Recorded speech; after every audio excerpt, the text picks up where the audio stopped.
of adulting. All of the adulting has happened today. And I'll tell you about that in a minute. While we're waiting on people to join, though, I just wanted to remind y'all to go to coopedup.com. And when you go there, there will be a little screen that pops up that lets me give you my email address. I'm working on an email update.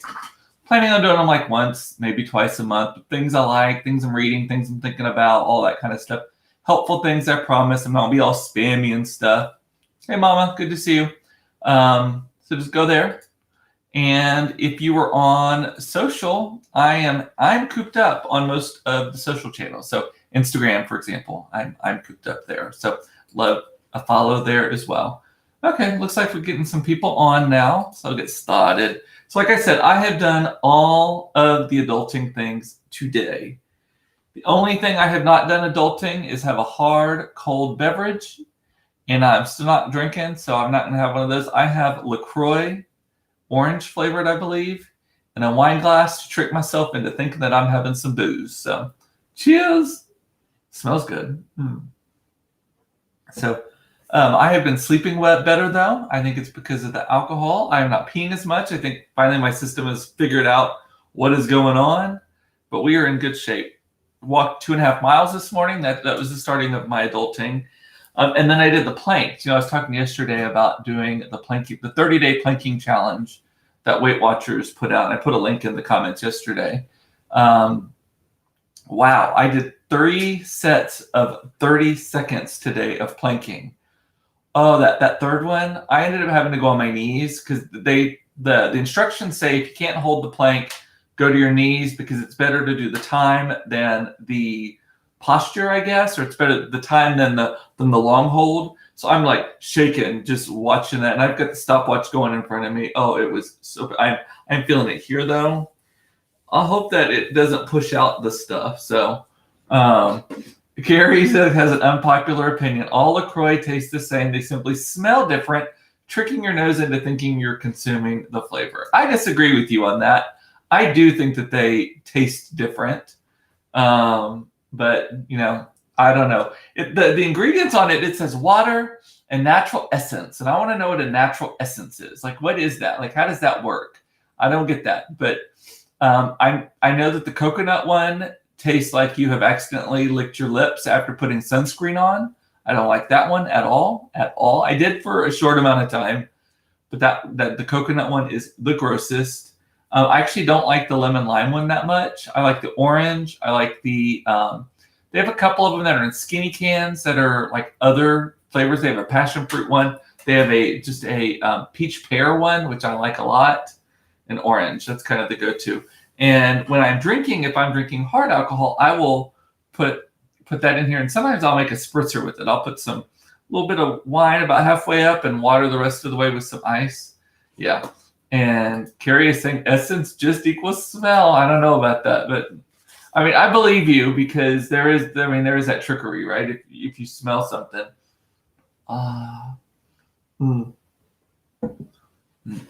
Essential oils. Yeah, some Young Living, right?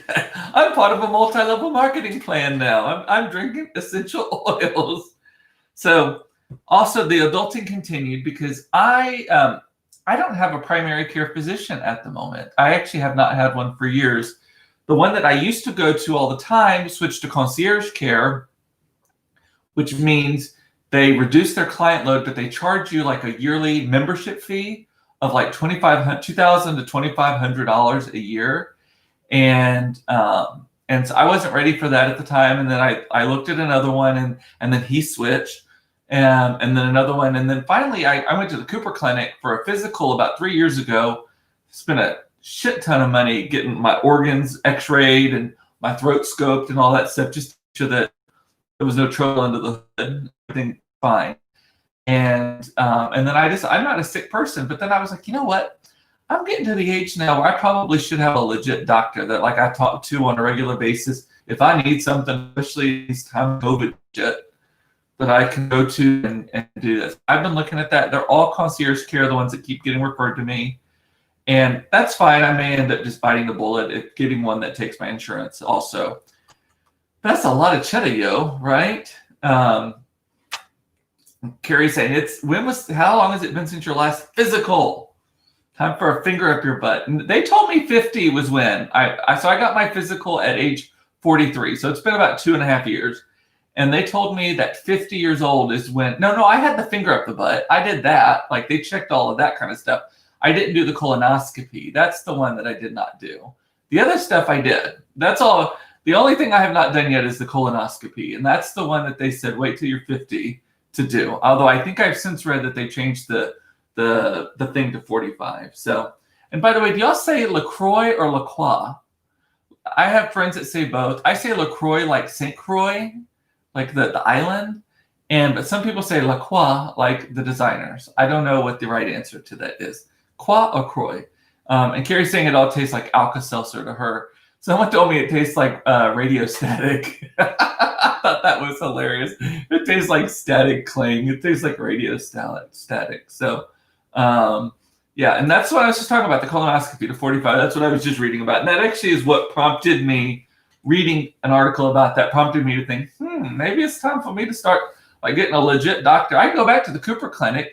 It was just like $4,000 to get a full physical there. I mean, it was they x-rayed my heart, they x-rayed my liver, everything got x-rayed. They checked every inch of my skin. They put a little scope down my throat and checked that I didn't have throat cancer. They up the butt, all the prodding and poking and stuff. They even cleaned out my ears, because gross little fact about Cooper. Cooper has tiny ear canals and very, very sticky earwax. And so I get built up really badly. And I've been banned by doctors from using Q-tips, that I'm supposed to just use water in the shower to rinse my ears out. And so it gets built up, and more than you needed to know. So, and Carrie's saying it's like the island, St. Croix. Yes. Okay.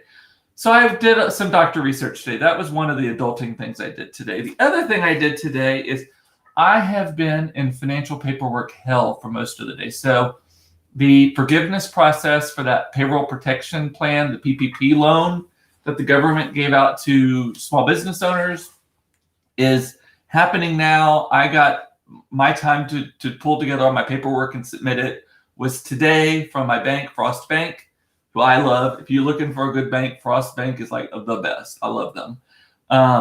But so I pulled it all together. It is so much work.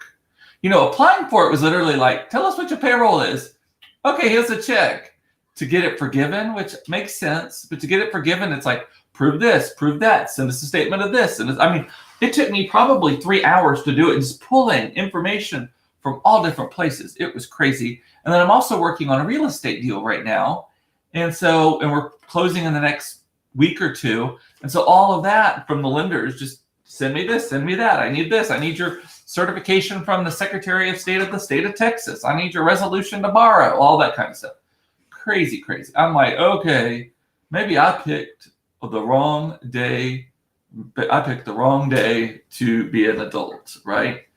And Carrie is saying 50, 2 words, Chadwick Boseman. I know, but these are the recommendations that they put out there, right? I mean, how do you know? Actually, how do you know that you have like colon cancer? This is real heavy. How do you not at all what I was expecting to talk about a lot today? How do you know you have it beforehand unless you're showing symptoms, right? So I don't know how that works. But the recommendations are for 50 for men, or actually for anybody, unless you have a history of it in your family, which I do not. I don't have any cancer in my family, really. And then 45 is what they're thinking about doing. So I don't know. I'm guessing Cooper Clinic, they were adamant that I did not need one when I was 43 and that I would not need one until I was 50. And they are pretty much like the gold standard for physicals, at least here in Texas. People from like Saudi Arabia and stuff fly in for Cooper Clinic to do their physicals. So I am putting trust in them, but then I also need like an actual legit doctor as well. Although I think I can use that doctor as my primary care, but he's really, really expensive and they don't take insurance at Cooper Clinic. So that plays into it. My sister's saying she's had 3. Eesh. That's a lot of that juice that you had to drink. I have been witness to a colonoscopy. My friend Brian, who died actually 7 years ago tomorrow, I think, of brain cancer. It's been 7 years around this time, like this week. I saw him for the last time 7 years ago, like 3 days ago, and then he died within the week. So I don't remember the exact date, but it's around right now. He was having a lot of digestive issues and went and got colonoscopies, and I was his like designated healthcare person at the time. And so I was taking him and all that stuff. And so I've been around him plenty. Turns out he did not have anything wrong with his colon. It was the brain cancer that was causing him to have all these really weird symptoms and all kinds of stuff. Again, that one freaks the shit out of me, is the brain cancer. But again, God, this is a really adult conversation today, isn't it? Let's change that. Carrie is saying there's an alarming rate of men of all races, but black men more predominantly getting it in their 30s and 40s. My mother's mom, so my grandmother, had metastatic melanoma. So we did have cancer in our family, but the causation was sun and hair dye. Okay. Well, I'm not doing hair dye. I'm doing bleach. I don't think that counts. And I don't get that much sun. Although I look very tan right now. It's the pink shirt. Okay, I don't want to talk about adult things anymore. This is too heavy now. I love wearing pink because look at this. The pink makes me look tan. It makes my teeth look super white, like super crazy white. And they are pretty white, but I think everyone looks better. Pink is the perfect color. Everyone looks good in pink, right? Isn't that what they say? Real men wear pink. I think everybody should wear pink. And they say, that even redheads, they shouldn't wear pink. I call bullshit on that. I think it makes everybody look good. And I see what you're saying, Crystal. I just don't want to talk about that anymore. What else am I going to talk about today? I guess this is kind of an adult thing, but not. So Thursday here in Texas, or in North Texas specifically. In North Texas, for those of you not here, is the designation for like the Dallas, Fort Worth, Denton, Sherman, all of that area, right? It's basically the size of a medium-sized country.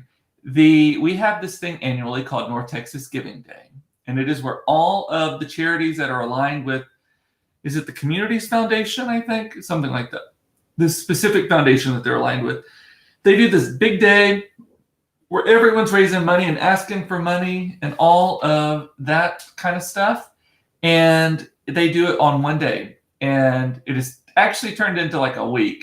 But I call it the North Texas Spam Your Donors Day because I actually don't like this day at all. I mean, I realize the good it's doing and the amount of money that they're raising and all that stuff. Good for them on that.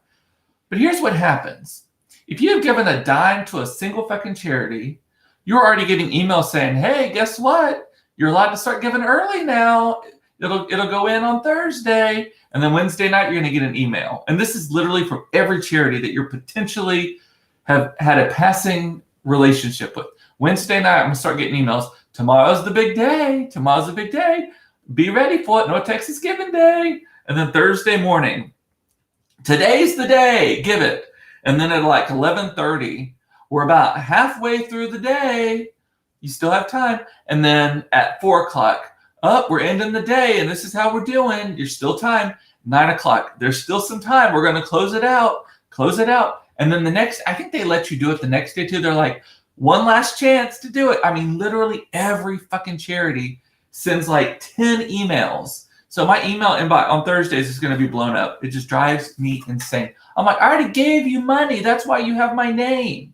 And I'm probably going to give you more money too. And then maybe I'm encouraging them to do it. Anyone else I know I should be more grateful for their intention. And I actually was going to talk about intention today a little bit too. It's just real hard when it's just like so much coming at you. It drives me insane.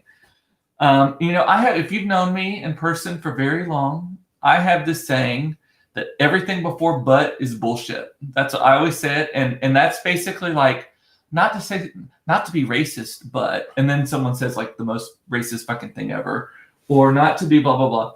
I heard one today about someone, a friend of mine was telling me about a criticism that she got from somebody.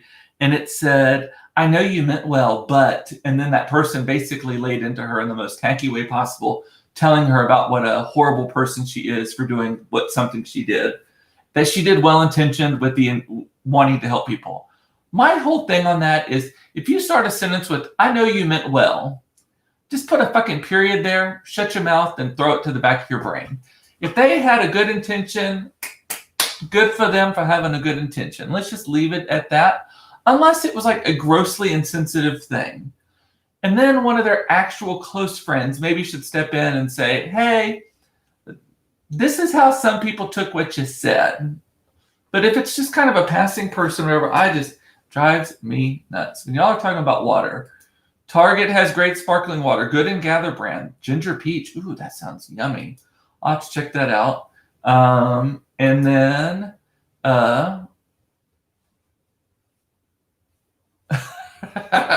Gary doesn't like the White Claws and all of that stuff. Let's drink LaCroix with wine liquor.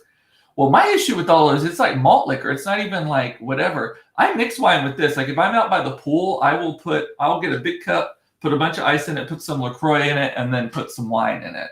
And that's my spritzer. I love a spritzer. If I also know that I have a long night of drinking or a long day of drinking or whatever, I will have some spritzes. So, and Carrie says, I am very good at assuming good intentions in people. I just think that most people are nicer than they're given credit. I think that a lot of people assume intention when no intention is there. Just like that article that I shared with y'all a couple weeks ago about the kids these days who think that putting a period at the end of a sentence is aggressive. I'm like, it's a fucking punctuation mark. I did not put it there to be aggressive to you. Stop hurting your own feelings. That's what I have to say. People hurt their own feelings too much. That's another thing I say all the time. Stephanie likes Topo Chico. I can't do Topo Chico. The bubbles are so big that I am just like, if I were to drink it right now, y'all would be turning this off because I'd be burping like crazy. And Aaron does like Truly. Todd does too. Todd drinks Truly, I think, or White Claw. I can't remember which. When we're by the pool, he will have 107. But yeah, so everything before but is bullshit. If you have to use the word but, think about your sentence. Don't write it. Don't say it. Just hit a period. Start a new sentence instead. What else was I going to talk about today? Y'all have anything you want me to talk about in particular? I'm just blowing through my list here. You'll see the World Series was announced that it's coming to Texas. The first time since like 1944. This is news-ish, keep that in mind, which basically the end of World War II is the first time that the World Series has played in a single location for the entire series. And it is playing here at Arlington's Globe Life, I think is the name of it. Globe Life. I wrote it down. Actually, well, I don't know why I'm pretending not to know it. Globe Life Field in late October, like October 20th is when it starts. And they're doing that whole bubble thing that the NBA and the WNBA did out in Orlando, where they bring all of the players in, they quarantine them for like 2 weeks beforehand. All the sports writers have to be quarantined. I have a friend whose husband is a sports writer, had to do that too. They quarantine everybody. They test them like crazy time, and they're basically locked in prison and only get to play the game and all of that so that no one gets sick. So that is an interesting thing that they're doing that with Major League Baseball as well. It'll be interesting to see if they do that with other sports. And then remind me to talk about the University of Texas game too, if I don't get back to that. I'm interested to know what they're going to do about the audience, though. Audience, crowd. I guess I'm obviously not a big sports fan. The interesting thing about that is, so supposedly they're considering, this has not been announced, this is just the speculation, that they're considering doing 25% capacity, but Texas fans are all about the 25%. California, I don't know who's in the World Series, if they even know yet, but I think they're doing the finals and the World Series here as well. I'm getting a little off my news-ishness, but anyway, the California is considering not letting people come or something like that. Like, it's just really, really interesting. Fans, that's what they're called, fans. What if you just go to look at it? I actually want to see the new Globe Life Field just opened. I don't even know if they've had a game there yet. It is hideous on the outside, but it just looks like the hood of a barbecue pit or barbecue thing. Yeah, a grill on the outside, but on the inside, supposedly it's gorgeous. And it is fully air conditioned, which is also a weird thing in the time of COVID to be inside the air conditioning. You need the open air, but I think the whole roof opens, which will be nice at the end of October. Because October is my very favorite month in Dallas, specifically, or Texas, but specifically Dallas. I just love October. It's when we get some warm days, but they're not like crazy hot. And we get some cold days, but they're not crazy cold. You get the little front end, you can wear a sweater. Normally you would go to the state fair, kind of late September, early October, which unfortunately that was canceled. But October is the best. And Ted is saying that's what football is doing. Lower percentages of fans allowed in the stadium. Denver did it last night with 5,500 people. We'll see in 2 weeks if it was successful. The interesting thing is, so I have a friend who has season tickets to the University of Texas games, and she went this weekend, and she said she's probably not going to go back, that it was surreal. It was so weird being in a stadium that is only, it feels like a loser game, honestly. It looked like a loser game on her photos, like a stadium that's only 25% filled, and you got people so far apart, and there's none. I mean, part of the thing about going to games, I mean, I don't go to a lot of them, but when I go, it's like the high-fiving and the camaraderie and the cheering and the yelling and watching it, and it's got to be really weird for the sportsy people on the field, too, who are having to do that. So I don't know. But, I mean, I guess they have to do that. And then I saw at some of the games they're putting up, this might be like soccer games in Europe and stuff. And, they did Major League. They have done baseball already here, obviously, because I've seen my friend Gloria Campos. She got a cutout that was put into the stands that of her. And I've seen other people posting similar things. So they have been playing here. But they've been playing 2 cardboard cutouts. And I think fake fan noises and music and all that kind of stuff. So weird. NFL had no one in the stands, my sister is saying. So I think it's only been football so far, right? I mean, college football that I know of that they've been doing. But maybe. Butts, just thens and that's. Think about and rephrase. That's what Carrie says. If you are using those words, I guess that's what you mean. And she's also asking, did I hear about Jerry from Cheer? FBI investigation for soliciting sex from minors. I had not heard about that. I'll have to look that up afterwards. That's bad news if that's happening. Although I will say, I don't know minors. What does that mean? Like, if you're 17 years old and a freshman in college, I guess that's not a minor. Never mind. Forget I was going to go down that rabbit hole, period. Because I'm like, I know like 19-year-olds who have had sex with 17-year-olds because they've been dating for a while. And supposedly that there's something illegal about that. But I think it's actually the 18 to 16 spread that makes it illegal, which is weird, which is very different than child molestation. But man, soliciting sex from minors. Wow. We're hitting all of the adulting and heavy topics today, aren't we? What else was I going to talk about? Speaking of adulting, have you ever seen the Red Table Talks? Jada Pinkett Smith. She has on Facebook Watch. Oh, Arden is saying they were 14 years old. Oh, yeah. I'm going to have to look that up. That is bad news. Poor Jerry. I mean, not poor Jerry.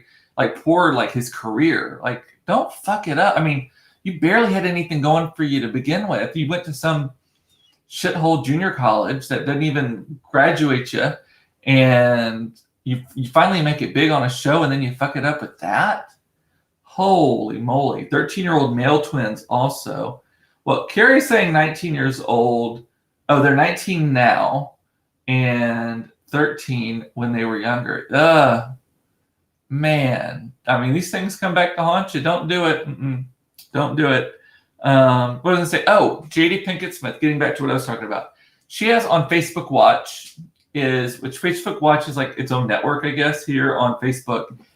She has this thing called Red Table Talks. And I'd heard of them, and mostly like my black friends have been talking about it and stuff, and I hadn't really been paying attention to them. And then I finally watched one the other day. I've since watched like 3 or 4 of them. They are so good. So she takes like 30 minutes and she addresses like a single issue. And typically she interviews a celebrity, one of her friends, something like that. And it's her and her mother. And sometimes her daughter is on it as well. I think it's her daughter. And they're Willow. Is that the daughter's name? I think so. But they talk about these really heavy issues. And it is so well produced. It is so well thought out. It is great. It's not overly like liberal or conservative either way. Like the mom is kind of conservative and kind of like old school about stuff. The one that got me onto it was the one about white people adopting black babies and about is that white hero mentality or something like that. Really, really interesting conversation that they did. Yeah, that's what I was talking about. Susan saying that she saw the same one. That's the one that got me. And then Gary's talking about entanglement. I haven't seen that one, but supposedly she had a conversation with Will Smith, I think, her husband, and about an affair she had, and she called it an entanglement. Like that was I guess that's the Hollywood word for sleeping around. I don't know what I always say this too, every relationship has its own rules. And if that is what y'all are into, or that is what y'all allow in your marriage, that is not my business. That is not my business at all. And I don't even want to talk about it. But it doesn't sound like they knew. If it's called an entanglement, I'm not sure that was a hey, this is part of the rules. You can do it. What else was I going to talk about? Have y'all seen the reports about this book that's coming out? Trump supposedly did 18 interviews, many of them sit down in the Oval Office, most of them on the telephone where Trump called Bob Woodward. And Bob Woodward, by the way, is the reporter that broke the Watergate story that brought Nixon down. And so Trump actively and openly wanted to be part of Bob Woodward's work because he had written another book and Trump wasn't in it. And then Trump actively said, if he writes another book, I want to be part of it. So he did this and had these conversations. The PR person in me is like, what the fuck? And I think that that's what his people are doing. Like, what did you think is going to come out of this? Like, how did you think that was going to end? And it's not ending well. I mean, I don't know how it's ultimately going to end. I have a hope of how it's going to ultimately end. But just from like a PR perspective and like a management perspective and all of that, like, this is a guy who has brought down another president, and you want to talk to him about this stuff. And the stuff he was saying, it was very blunt and open. I mean, we've all heard many of the recordings that came out, like crazy time. Maybe y'all have some insights. I don't want super political stuff. I am just from like a analyzing the situation standpoint, it just blows my mind. In crisis management, I mean, these are things that I do for a living. Just interesting. I also saw a totally different subject. You can fly to Orlando from Dallas from September to February, round trip for $89. It includes weekends. And I think that there's similar specials out there. $89 round trip. I mean, you couldn't drive for that. I mean, you might, I don't know. Supposedly airplanes are actually safer than a lot of other forms of transportation. Airplanes change all of their air, depending on the age of the aircraft, between 3 to 5 minutes, all of the air in an airplane is changed. I just am fascinated by that. I think I talked about that the other day. But for $89 round trip, that's not each way, that is round trip on American Airlines, you can fly to Orlando. It includes weekends too. Wow. I mean, I've had meals more expensive than that. I'm waiting on a trench coat right now to arrive that's more expensive than that. I think this mouse was more expensive than that. I know this microphone was more expensive than that. Well, I'm looking around here at just all the little things I got that were my headphones. $89. Wow.